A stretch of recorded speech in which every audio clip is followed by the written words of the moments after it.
Hello, and welcome to the Autism News Network podcast. My name is Dr. Frampton Gwinnett. I am a psychiatrist at the Medical University of South Carolina. You can follow me on Twitter at Dr. Gwinnett, that's DrGwynette, and Instagram with the same name. I am joined today by a very special guest named Ben Zerlin, who is here with us today. Hey, Ben. Hi, Dr. Gwinnett. Thank you for having me. Yeah, thanks for being here. And we've been working up to this for a while because we are just so excited to hear all the great stuff you're going to talk about today. And I can't thank you enough for doing that on a very rainy and soggy day in Charleston, huh? Yes. Definitely. So cool. Well, we were talking just before the air about some of the your family history. And where are you from originally? I'm originally from Dallas, Texas. Okay, Dallas, Texas. And for those of you who aren't aware, Ben was diagnosed with autism earlier in life. And when you were growing up in Dallas, were you aware that you had autism? Well, So I was born in 1984. Mm-hmm. I was not diagnosed until I think it was like a couple of years ago, mm-hmm. Officially diagnosed. Yeah.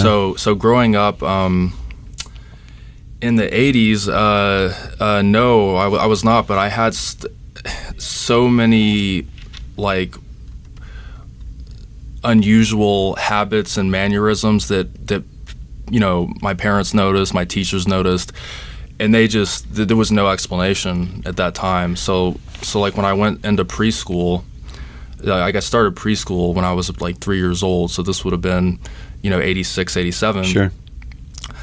And my teachers noticed that I was different from everyone else in like very noticeable ways. Like, for example, when they would hand out a sheet for us to color. They'd give us like a 30-minute session to like color a page. Yeah.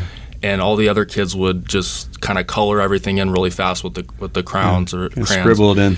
Yeah, and they'd use different colors and stuff, but I would sit there and do each little section and try to make it perfect. Yeah. So by the time the 30 minutes ran up, I would only have about 10% of the picture colored in, and everyone else would have the whole thing. Yeah. And my teacher actually complained to my parents, saying that I needed to like go faster because mm-hmm. I'm turning in a picture that has like, if it's like a person, it'll be like their right arm is colored in and that's it or something. Yeah. It's like I would just if I couldn't stand being outside the lines. So you were very meticulous and really preoccupied. Yeah. And another thing is that there's a lot of examples I could give, but like another thing is like I remember we had like a small library at this preschool I went to. It was actually at a private school. Mm-hmm.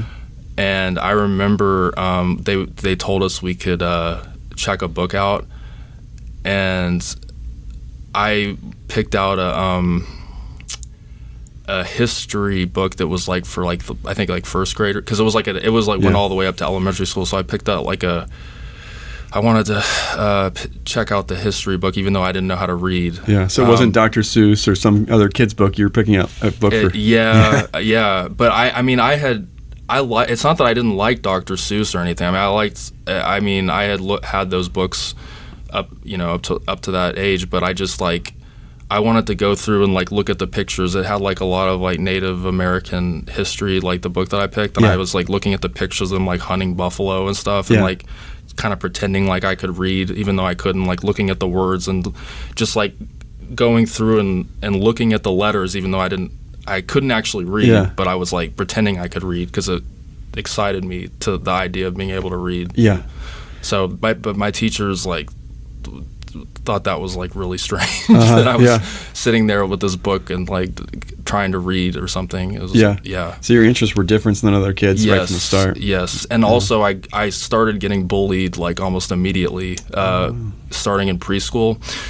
But it was like I didn't even realize I was being bullied because like I remember like really specific story is like there were these actually, I think it was two other kids, and we would have recess outside, and like I would play with these two kids, and I remember their names, but I'm not gonna like say their real names. Sure. So I'll just We'll protect the guilty. I mean, yeah. So, but we would play during recess, and we would be like, we were like 3 or 4 years old, so very young, and we would be running around in like circles,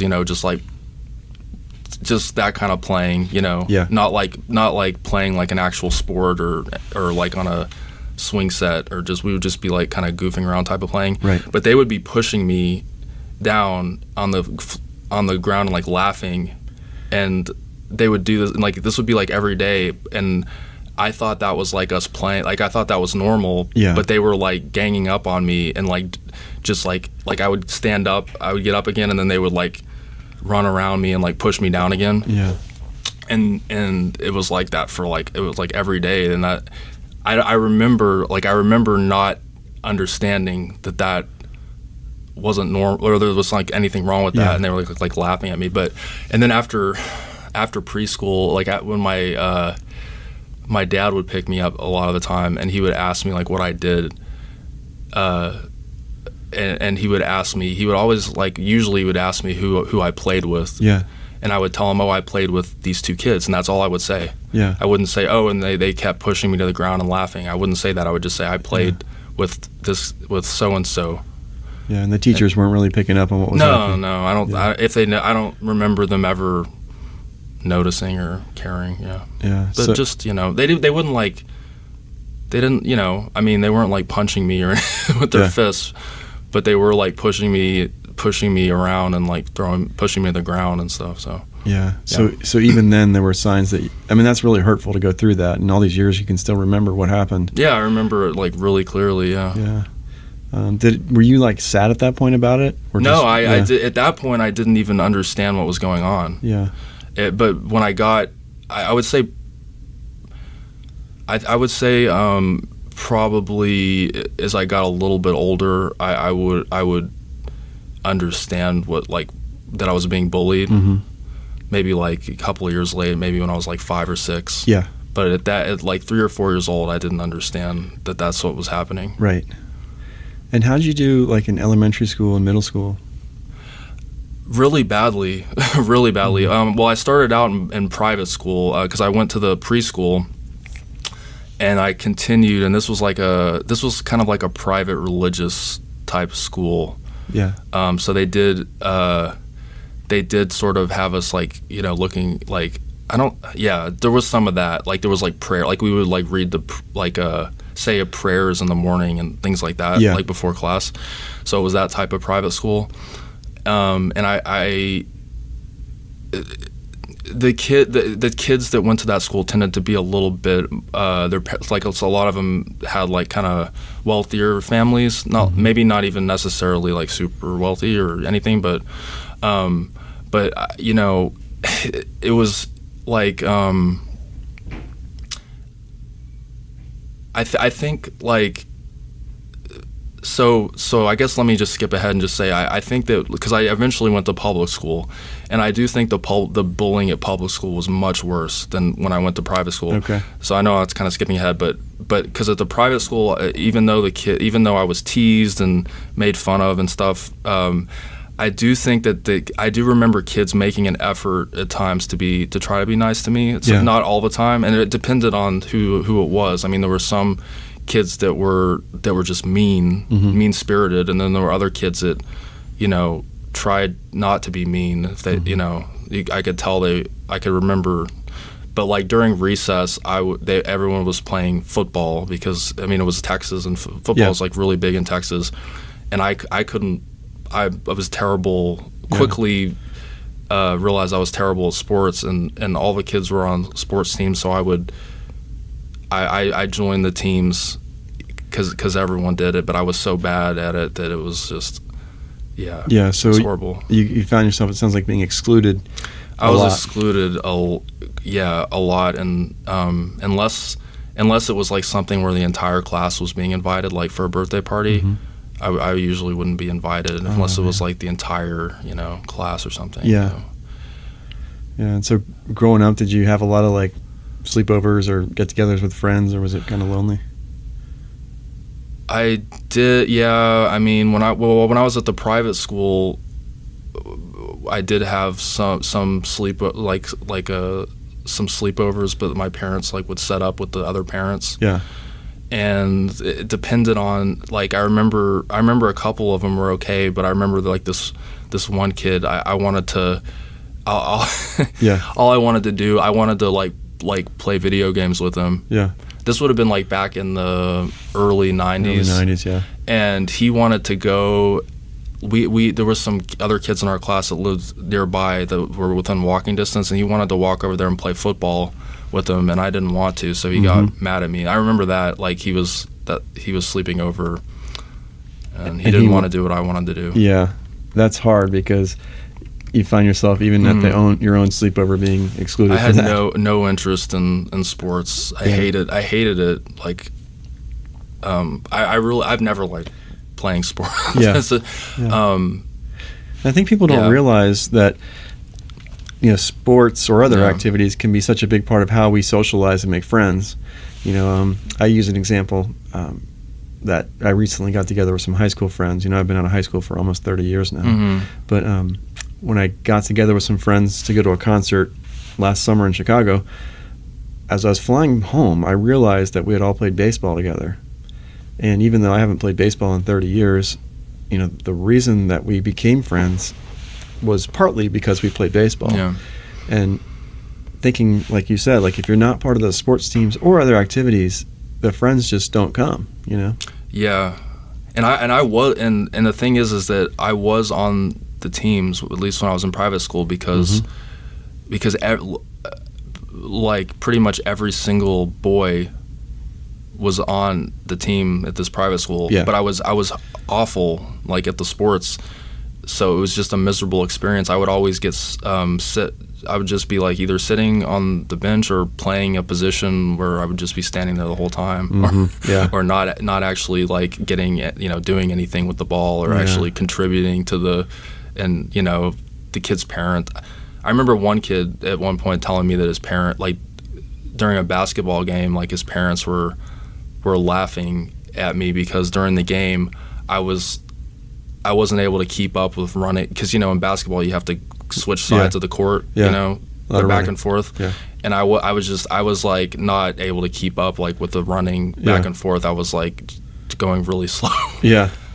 So he told me his parents were like laughing at me during the game. Yeah. Did those types of experience, I mean, I'm gonna put my psychiatrist hat on, but did those make you like sad like at the time, or?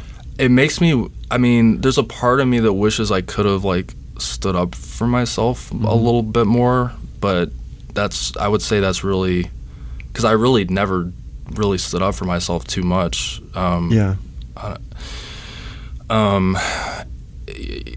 If I could go back, I would just say, I'm not playing sports. I'm sorry, but I don't care if all the other kids are doing it. That's what I wish I. Yeah. But at the time, I didn't do that. I just wanted to do it. I didn't want to be the only kid in the school not on the sports teams. Right. Exactly. You're trying to participate and be social, and it sounds like that was a tough road. Mm-hmm. Yeah. So then you kind of get through. How was high school? Well, I went to a military academy. Yeah. I went to two different schools. I started in 8th grade and went to a military school in Missouri for 8th and 9th grade, and then I transferred to a different school in Indiana from 10th to 12th grade. Okay. And why'd you go to military school? Well, the last year that I went to, I was in public school at that point, and the last year I did that was 7th grade. Okay. And so that's the year where I started to have like pretty severe depression. Mm-hmm. And I started losing motivation, and I stopped. Up until 7th grade, I was doing my homework. I was, trying to do well in my classes. Yeah. Even though I was having trouble with bullying, because I switched to public school in 5th grade. Yeah. So 5th and 6th grade, I was also in public school, and I was having trouble with bullying and things like that, being picked on. But I was still, participating in classes, but in 7th grade, the bullying, I would say, actually got a little bit better in 7th grade because it was in a bigger. It was like a junior high, so there was I was able to kind of like disappear more, and not be noticed as much. Sure, like safety in numbers. Yeah, and so I was able to just really be quiet and not be noticed as much. But I started to suffer from like pretty severe depression, and my parents actually had me going to see a psychologist at that age. So I was about 12, 13 years old. Yeah. And it just continued to get worse until, I wasn't doing my homework. I was just filling in, like during my tests, I was just filling in answers just randomly, didn't even care. Wow. And barely passing some of my classes or not passing them at all. So that was probably the main reason why they, and I wasn't and this was still, I was diagnosed with, I believe I was diagnosed with like depression, like bipolar depression. And wow. So at that point, you're depressed, but no one had really, recognized the autism yet. No. Yeah. Looking back, do you feel like there was a connection between autism and depression for you? Absolutely. Yeah. Absolutely. I mean, I feel like if I was growing up now, it would have been like extremely obvious what was happening, like that was what it was. Yeah. But at that time, this would have been around 1997. There was not any discussion about that. Okay. Yeah. As being a possibility. Yeah, and I think part of it too is, the audience can't see you, but from the outside, no one would ever realize that you have autism. It's really going on behind the scenes, and you're smart and you speak well, and there are many stories that I hear in my practice of people falling through the cracks or slipping past the radar, and they wake up one day in adulthood and kind of realize or are told that they have autism, and looking back, it like explains a lot. Yeah. For me, it was actually a very slow process of realizing it myself before I was officially diagnosed a couple of years ago. I would say I began to start thinking about it when I was in my early to mid-20s. I'm about 35 right now. Okay. So I would say my early to mid-20s is when I started to think about it, but I think that I was in sort of denial about it as well, and I didn't want to. I wanted to be able to. Like I didn't like I was afraid of what it would mean. Like if right. Like I wanted to go and do. I wanted to go to, like at one point I wanted to go to medical school, and I wanted to do things like that, and I just didn't know like, I didn't know what it would, facing up to it. But, it got to a point where I just knew that I was, and then I just was afraid to tell anyone about it or bring it up to anyone. Sure. And there's all kinds of reasons. I mean, first of all, it's private information, but also I think there's a lot of anxiety about telling people, and maybe embarrassment or shame. And then also, like you said, well, if I have autism, then I can't do X, Y, and Z in the future. So if I tell myself I don't, maybe I can still do all those things, And so this is very natural. Yeah. Was there an experience you had? I think you mentioned like a concert one day where you were at a concert with people and you kind of realized, like, in terms of being around people and crowds and noise, that you were like a fish out of water. Was there one experience you had with that, or am I making that up? Yeah, I mean, I would say there were probably quite a few experiences like that. I mean, because I have a big issue with being in crowds, in general, or being even in a room with more than like 3 or 4 people. I mean, if it's people that I know, it's easier, but if it's people I don't know, it becomes more difficult. Yeah. But like, because I lived in the Boston, Massachusetts area before I moved to Charleston for work, and I just remember one instance where I went to an outdoor brewery. It was like a brewery, and they were having like an event that was under like these large tents. Yeah.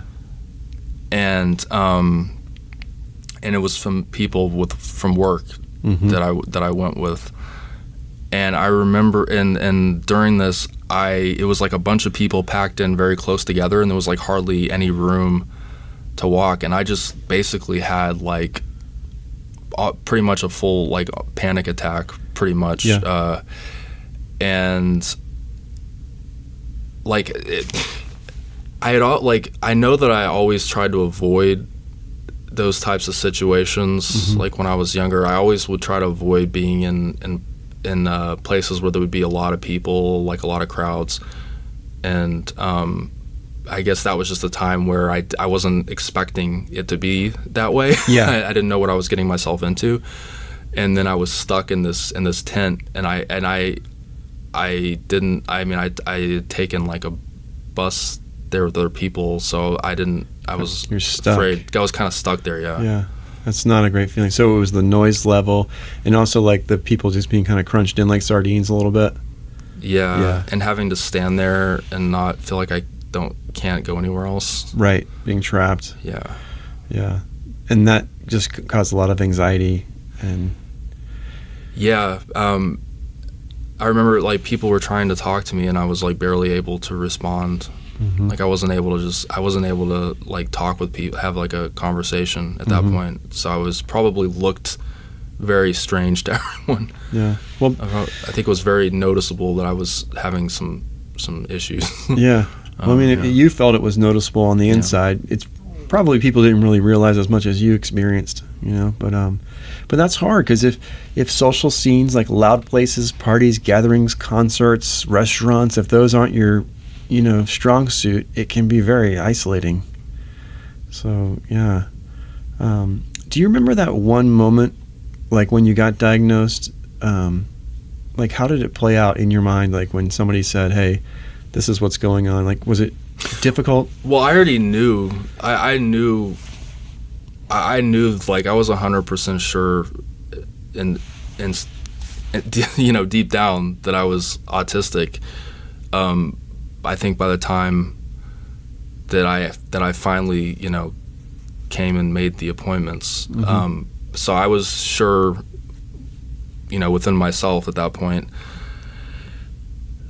So there really wasn't a moment where somebody told me I was autistic, because I had to come to the realization myself, which I think is kind of maybe it's not that unique, but it's very unique. Yeah. Okay. Yeah. And I mean, when you know you're autistic, you just know. Like, there's nothing that can change your mind. Like, if somebody tries to tell you you're not autistic, you know that you are. Like, because I mean, there's just, when you start putting the pieces together, if you haven't been diagnosed, and you start thinking back on your life, and you start reading, and if you go on and start reading some articles online, and doing a little bit of research, you just know. Yeah. And when you can come up with like 100 examples of things, hundreds of examples. Yeah, like which I could. Exactly. Then that's the only explanation. Yeah. And I think that's one of your superpowers, is being able to, like you, Ben, have the ability to look inward and observe yourself. Yeah. And describe your own experience, because as a population, individuals with autism, they struggle to see themselves. As a population, they oftentimes aren't the best reporters of how they're doing. It's interesting, because I would say that I probably have developed being able to do that as an older adult. I think that like 10 years ago, I don't think I would like this. I wouldn't be having this same conversation, because at that point I I wasn't in the process of understanding that I had autism when I was in my early 20s. And so I wouldn't have been able, like I didn't understand myself at that age. It's only now, after all these experiences I've had and struggles and things that I've been through, and I guess just mature. I mean, adult people with autism grow up and change and mature just like everyone else, just in different ways. I mean, we all change. So I'm not the same person I was 10 years ago, just like any other 35-year-old. That's right. Isn't the same person they were when they were 25. Yeah. So I think this ability to sort of understand myself and kind of be able to see myself from the outside, looking inwards, is something that I've only developed in like recent years.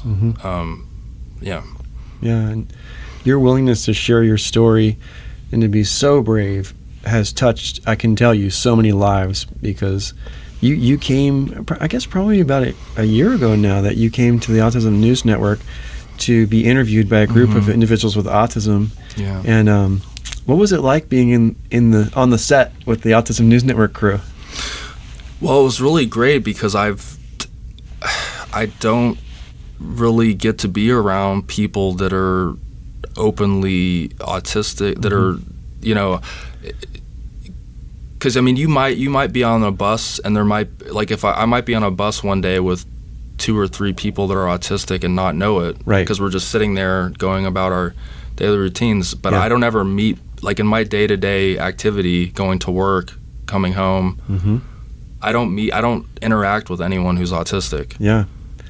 And this was actually the first time I'd ever interacted with anyone that was like, I'm autistic, like, that was known openly. Yeah. We're all sitting in a room together. Wow. So that was the first time ever for me. Yeah. And I was like 34 years old. Yeah.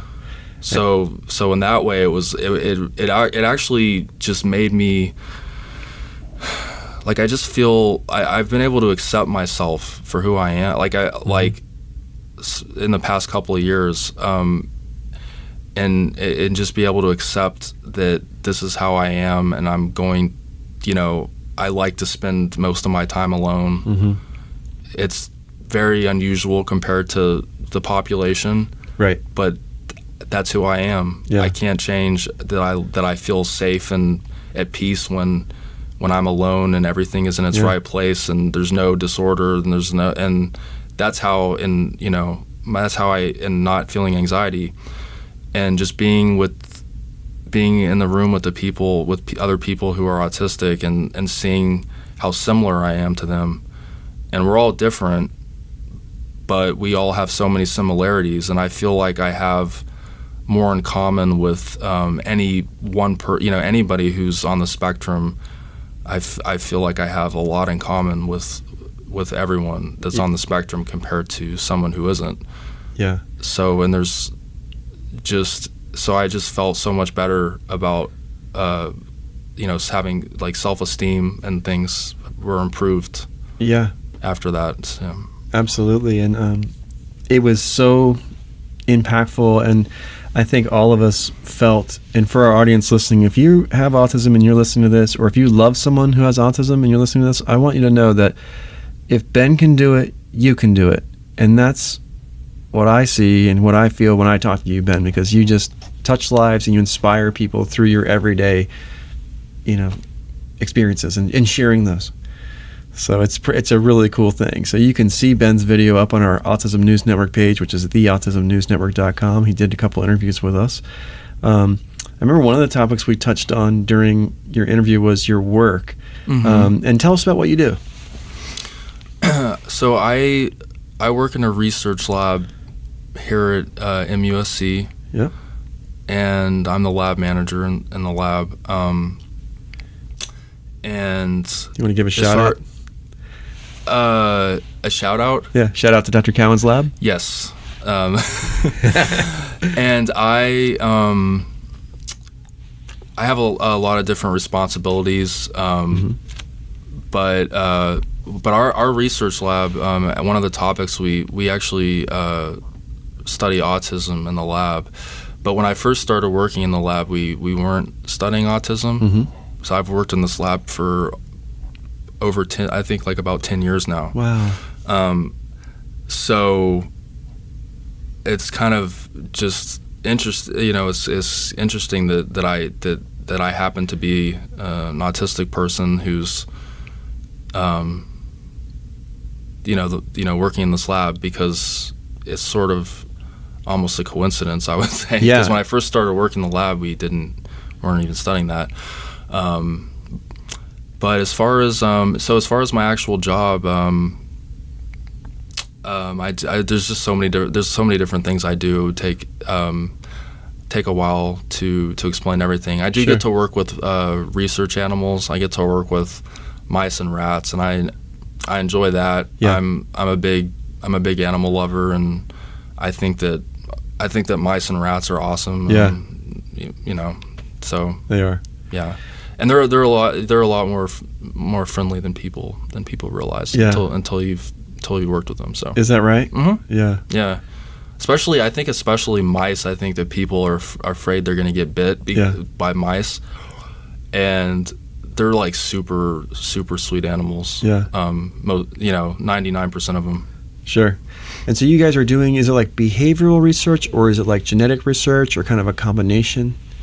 Yeah, we do actually. Yeah, we do both. Like, we do a lot of behavioral research. So like we have an entire suite of different rooms where we test different behaviors. We have mazes Mm-hmm. that we could test the mice in. We test for locomotor activity, see how active they are. We test for anxiety. We have anxiety Cool. tests. We have fear tests, things like that. Yeah. And then we also do like stuff on the cellular, molecular level, Okay. like studying tissues and things like that as well. Yeah. And so you guys will also test mice in like a social situation, like if you We introduce them to do, one? and yeah, we do. We have like a social interaction test to test how they're interacting with other mice. It's Yeah. like a whole setup that we have for that. And one of the genes that we're studying is directly related to autism. So when we study those mice that have the gene that's related to, it's called MEF2C. It's directly related to a form of autism. We actually see some of those behaviors that you see in the human patients that have the disease. You see them in mice. It's not the exact same, but there's Sure. a lot of the same types of behaviors. Yeah. So in terms of understanding autism on a genetic level and a cellular level, we work with animals, and the ultimate goal is, of course, bring new treatments to humans, right? Mm-hmm. Yeah. That's the ultimate goal. Yeah. And so you work with a group of humans who are all super smart and really, effective, and but you've had to educate them on the actual autism condition and what it's like, Yes. right? How'd you do that? Well, actually, I think the way that I was really able, like the best thing that I was able to do was actually when I did the interview with the Autism News Network. I shared it with everyone that I work with. Wow.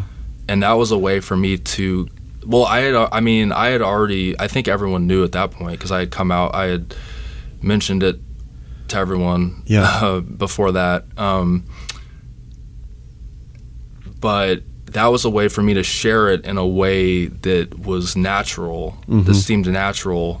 Like, here's a video that you can go watch where I'm sitting there talking about my, it's just a very easy and natural way for me to share it with everyone, and it made it very easy for me to so I'm really thankful for the Autism News Network for having, giving me that option to, and I also shared it with my family, which I had never talked.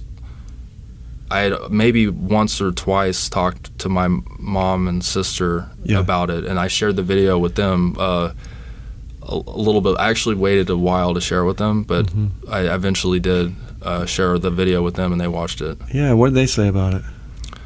they had really good things to say, and I felt like for the first time my mom and my sister really understood who I was, because like growing up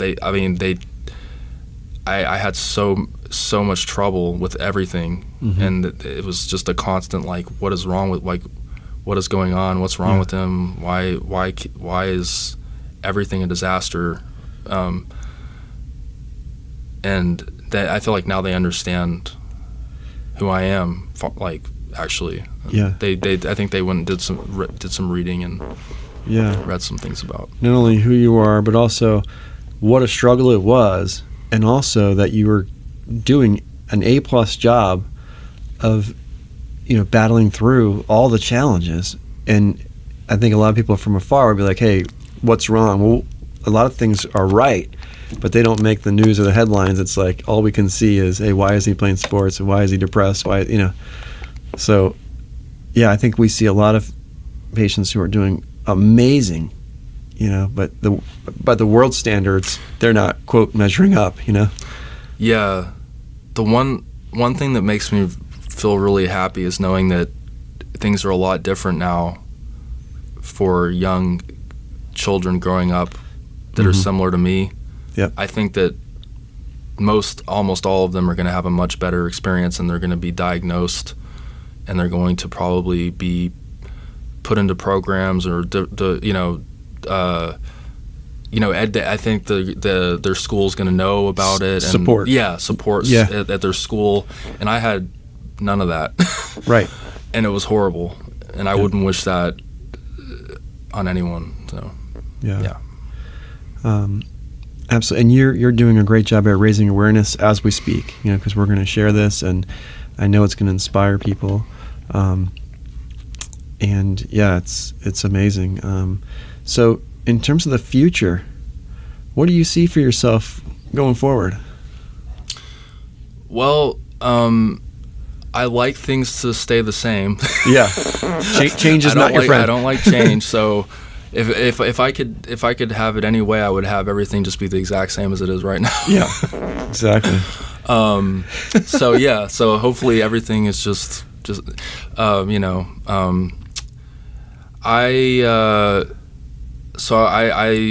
like working in this lab. I do like the job. So I plan to just continue doing this and just doing what I'm doing now. If it would be really great if at some point in my life there was like some type of advancement or improvement with how we're sort of how people with autism are sort of functioning in society. Yeah. Because it's just I just wish there was a way for us to find jobs that are well suited for us and our abilities, and for people to see our good qualities during an interview. Yep. Because I can tell you, because right now one of the biggest issues is just a lot of the qualities that employers are looking for in a job interview are things that you don't see on the outside in somebody like myself. Like if I go in for a job interview, I'm not gonna most of the things they're looking for. I'm not gonna have charisma, being like outgoing, and I do consider myself to be a very friendly and nice person. Yes, you are. And I can tell people that, but are they going to be able to see that during a job interview? I wish there was like a system in place or something like that. So if something like that could happen sometime in my life, that would make me really happy. I know it's probably not going to happen tomorrow, but I remember in your workplace, you just mentioned change, and it makes me kind of laugh, but not really. But these summer interns come in, on academic campuses, and for you, it's good to have the extra help, but then also it's definitely an adjustment, right? Yeah, it is. And, I've actually developed a strategy that's just really helped me with those types of things. And I would actually give this advice to like any autistic person who's going into a job.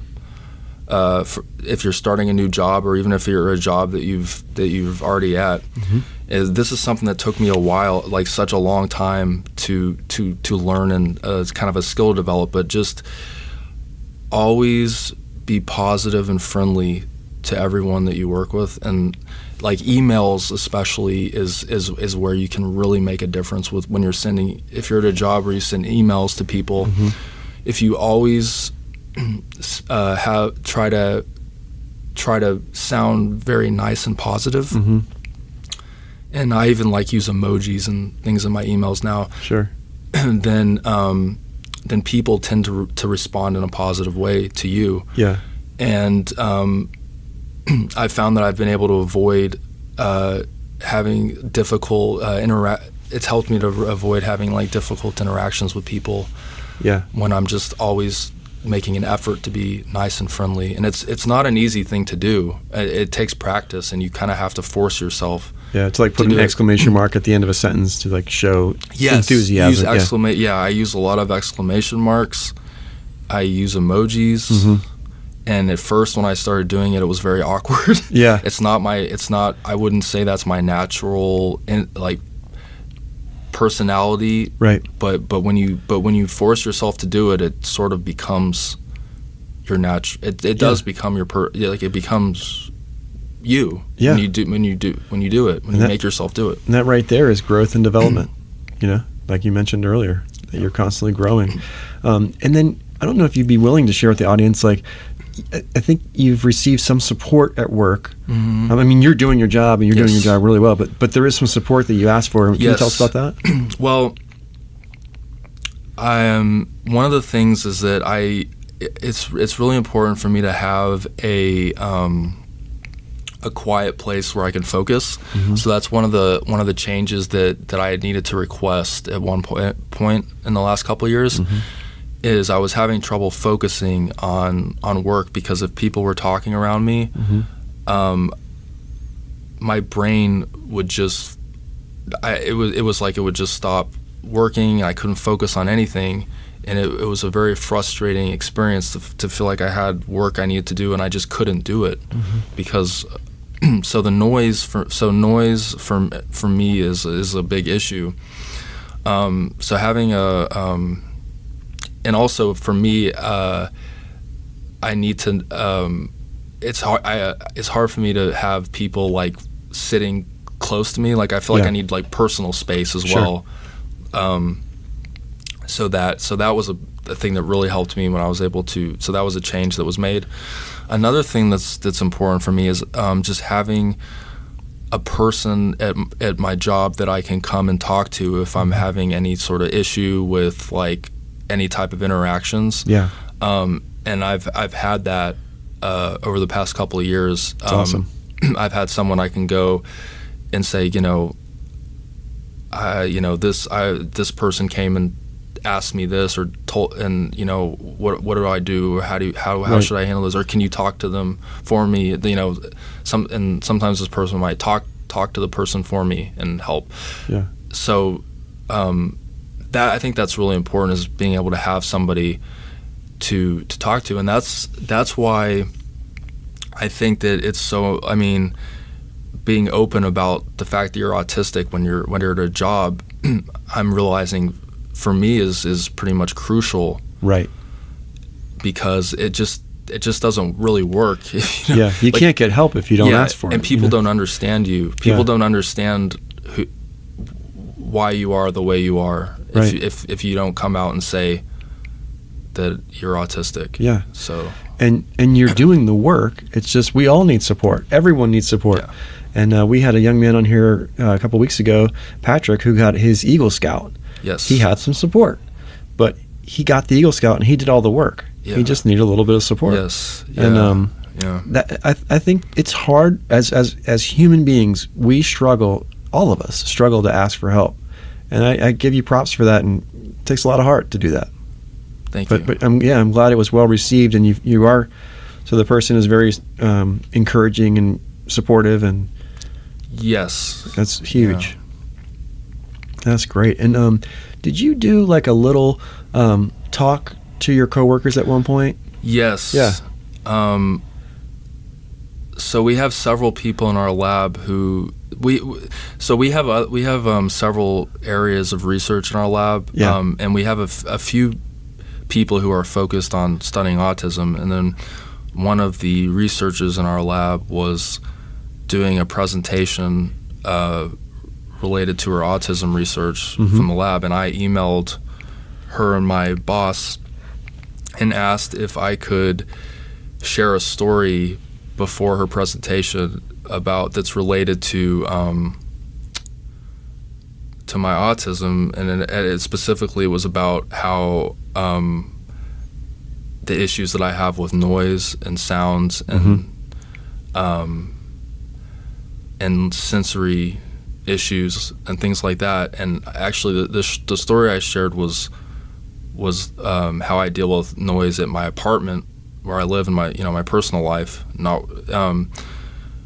But so I shared that story, and I was very nervous. My voice was super shaky for the first the entire time, but it was extremely bad for about 5 minutes. I could barely talk, but then I finally, there was there was actually a pretty large number of people in that room when I was sharing that story, and it was probably like 15 to 20 people in the room. Wow. So it was very, it was scary, but being able to share that story felt good, was good, because then when a researcher's sharing their autism research, then it's very it's very open and out out in the open that I'm a person with autism who's sitting there in the room with everyone and watching this presentation, and I'm